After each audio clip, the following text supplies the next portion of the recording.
You want to talk batteries and what powers this bad boy? And then we can talk about how big of a headache it's been.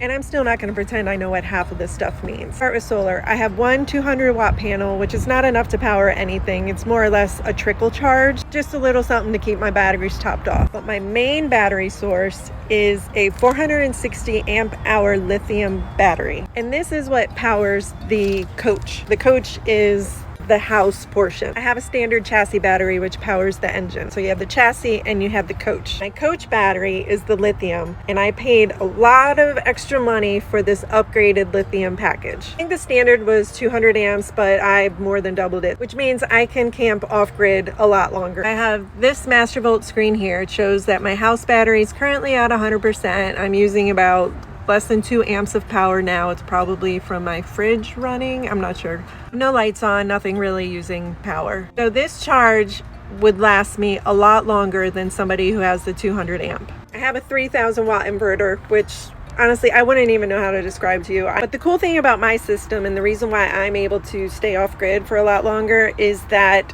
it will recharge as I'm driving. Have what's called an underhood generator, which is essentially a second alternator. So as I'm driving, it's recharging my battery. It will recharge them up to 100%. So if they're getting low, I just need to drive. If I don't want to drive, another cool feature that I have, which is part of the upgraded package, is an auto start. Well, if I put it in auto start mode, if my lithium batteries get down to like 40%, then my van will kick on, the chassis battery will kick on, and it will idle at a higher RPM, which will recharge my battery. It's a lot more powerful and quieter than if I was just sitting there idling like a normal person. And it will recharge my batteries to 80%, and then the auto start will shut off. It will keep doing that as often as it needs. So while people with the smaller package, they can run their AC for maybe like 2 hours before it really drains down their battery. Whereas I can run it for maybe like 4 hours, but then I also have the auto start, so it will just kick on and recharge them. So in theory, I could just keep running the AC for as long as I wanted.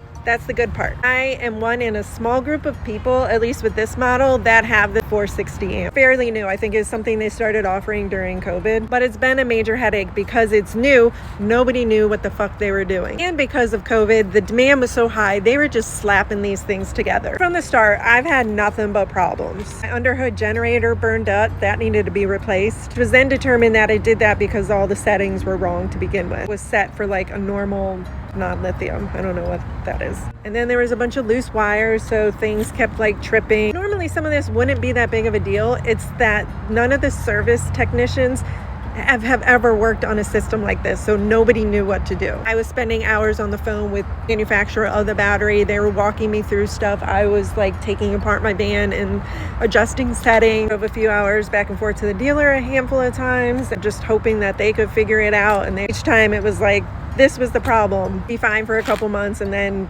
there was a new problem. I had to get the inverter replaced. All covered by warranty, so I don't really care other than the inconvenience, but I don't even know if they replaced it being certain that that's what needed to be done. I think they were just kind of guessing at that point. And even the customer service reps for the manufacturer of the van, the people who built the van, their customer service reps weren't even super familiar. Half of them didn't even know that this configuration existed. I would contact them and they would be telling me wrong information, and I just felt like I was spending so much time having to educate people on something that they should be telling me about. So my recent trip was me driving 1,000 miles to the manufacturer of the van for their service technicians to fix it. And I got there and I was talking to the supervisor, and when I told him I had the 460 amp hour system, he said, no, that isn't a thing. I can't tell you the rage and despair that bubbled up inside of me. Please tell me I didn't drive all this way just for another person to have no idea what they're doing, even though that's the company that installed the system. I let go, I let him have his space. He assured me that even if he's never seen this specific configuration, that it's all kind of the same, so he would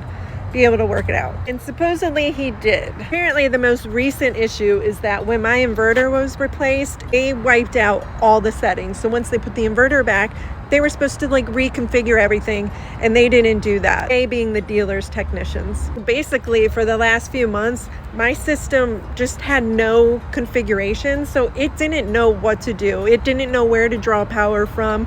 So I was getting all kinds of conflicting error messages.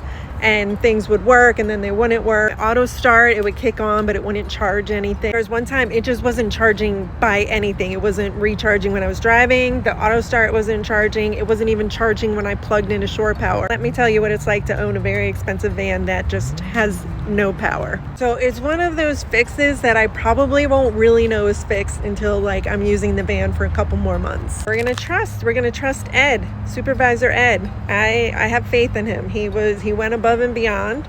I have some confidence in him. I think maybe we're gonna be on the right track. In my opinion, this is the ideal configuration. Like the lithium battery is the ideal if it's working.